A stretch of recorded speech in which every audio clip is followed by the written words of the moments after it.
Wenzel.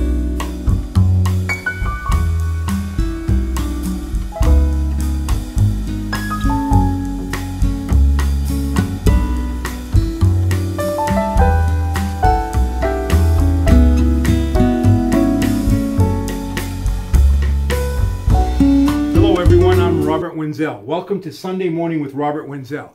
This is the second episode of my new series, and today we're going to talk about the minimum wage. Specifically, we're going to talk about how to smash slick lefties who advocate the minimum wage. Now, this is not going to be a basic discussion about how minimum wage causes unemployment. It's assumed if you're listening to this video, you get that.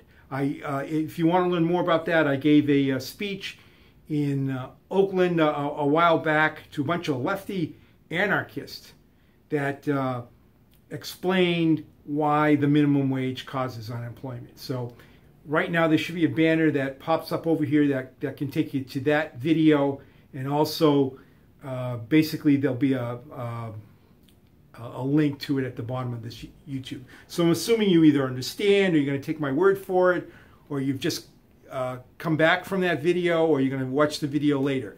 But we're basically going to work right here in this video with the idea that yes, minimum wages cause unemployment. So but a slick lefty will grant you that. So let's go over a few things. Now I want to start with just phraseology that the left uses, and this one I hate. They talk about they only want to get things up to a living wage, but what exactly does a living wage mean? Are there dead people that are working? This makes no sense. It's not that people can't survive and live based on whatever the current income is. The best proof of that is people who come over, the undocumented, who sneak into the country. Not only are they probably earning less than the minimum wage, but they're able to work here, save enough money, and ship it back to their families in Mexico or South America, wherever they're from. So don't let them get away with that. Challenge them right away. Say, what is this thing about the living wage? What exactly are people not able to do if they're earning money in the United States of America? So challenge them on that. Now let's get serious. What a slick lefty will do is this. Let's say the current minimum wage is $10.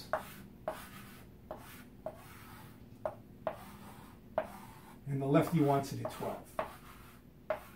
Okay, now I realize I'm being conservative here. There's lots of programs around the country where they want $15 minimum wages. But let's just stick with this, partly because it's easy to work with the numbers.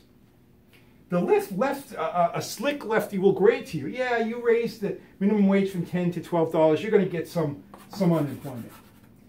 But it's not going to be that much. That's what he's going to say. And while you will get some unemployment, all these other people are now going to earn $12 instead of $10. So how do you deal with that? And for these people, what we'll do is we'll tax the rich. That's what he'll say. Now, there's two groups of rich. There are people, good, hardworking people, entrepreneurs, who go out there and make decent product that consumers buy, that businesses buy, and that's why they're rich. They're doing something that people want. On the other hand, it's crony rich. And the crony rich are never going to be taxed to pay for the poor. The crony rich are close to the center of power. Whether it's the United States of America in the 21st century, whether it was Mao's China, whether it was Stalin's Soviet Union, there's always a core around that are takers and not givers. And so basically, those kind of rich aren't going to pay for anything anywhere. The money's coming into them, not going out from that center of power. And so basically, what you're going to have is that's going to be paid for by the decent rich, the middle class. They're the ones that are going to pay for this. But how do you deal with this? Okay, you're going to get these egalitarians that are going to say, well, that's not a bad deal. These people are making a lot of money. Maybe you're not getting the crony rich, but you're still taxing people and it's helping out the poor, and these people now are earning $12. So there's like this magical balancing act going on in the minds. Now, some economists will challenge this based on moral grounds, which is a justifiable way to attack this and say, hey, you just can't go taking money from people and giving it to somebody else. It distorts things. It's a terrible idea. And that's justifiable.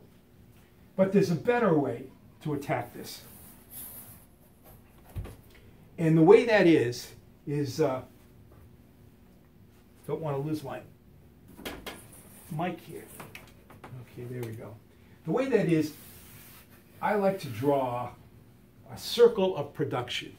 And what I mean by a circle of production is I like to think of all the production in a country and an economy being inside this circle. So you get a rough idea of what's going on. Okay, everybody that's making stuff, the manufacturers with all the capital goods, all that kind of stuff, all the workers, everybody, everything that's made ends up in there. But now comes that minimum wage where the sneaky lefty is saying, yeah, there'll be some unemployed. What does that mean? It means the amount of production shrinks because you've got these people in here that used to be working, creating product, no longer doing so. So you got the crony rich, you got the decent rich, you get the middle class, you get the minimum wage earners, and you got those that are now on the dole. So what's going on here is this group has to take product out of a smaller pool than before the minimum wage because there's less workers. That's what's really going on. You might have an increase, a nominal increase in the wage rate from $10 to $12, but if there's less product, there's not going to be that additional buying for the group as a whole. Now the crony rich, they've got so much money they'll just bid up and they'll keep their lifestyles and all that kind of stuff. So it's really going to come out of middle class, minimum wage earners, and all that. So that's really what the slick lefty is advocating when he grants you that the minimum wage is going to cause unemployment. What it's going to do is it's going to shrink the production in the economy. But it gets worse. Because these people here who now can't get jobs lose a lot. Some economists will argue, and this is correct, that it's really terrible because at least these, and they're usually kids, okay, because they're the ones that have no work experience, no sense of the world. They have a very, very limited worldview. They hang around with their friends, and they're not learning anything from their friends. They're goofing off, getting into minor league trouble, all that kind of stuff. So they don't know what's going on in the world. So at least if they get a job, they know they're going to have to show up on time if they want to get paid, if they don't want to get fired, all that kind of stuff. So they're learning that. But they're learning much more.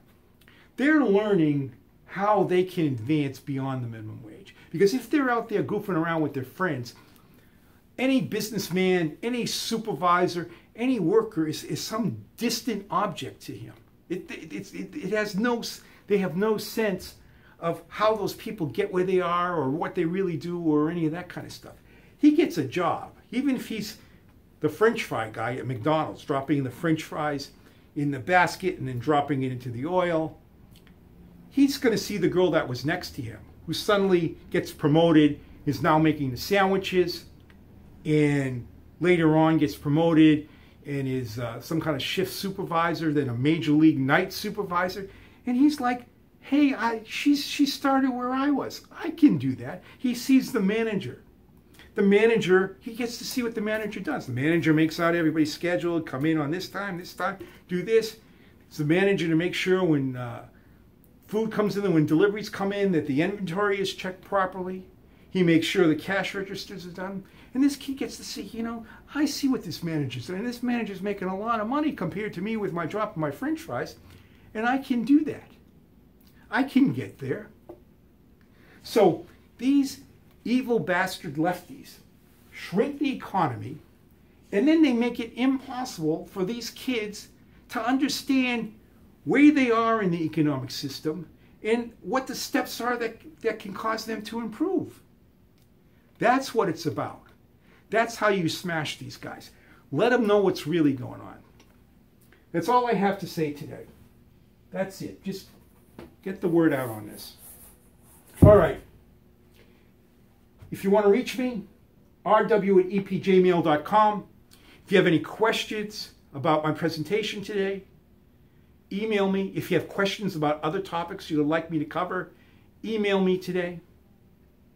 If you use my presentation, you get some objection that wasn't covered, email me.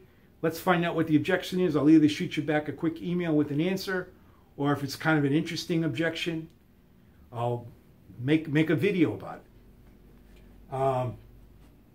The YouTube address, I'm not even sure what it is. It's Sunday Morning with Robert Wenzel. I don't know how much you have to put into the YouTube search engine to actually find it.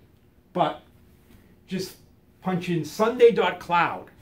If you're talking to your friends about this show, if you're running into people on the sidewalk, and you should be talking to friends all the time about this show, just tell them to go to sunday.cloud. And that'll get them right here, right into the videos.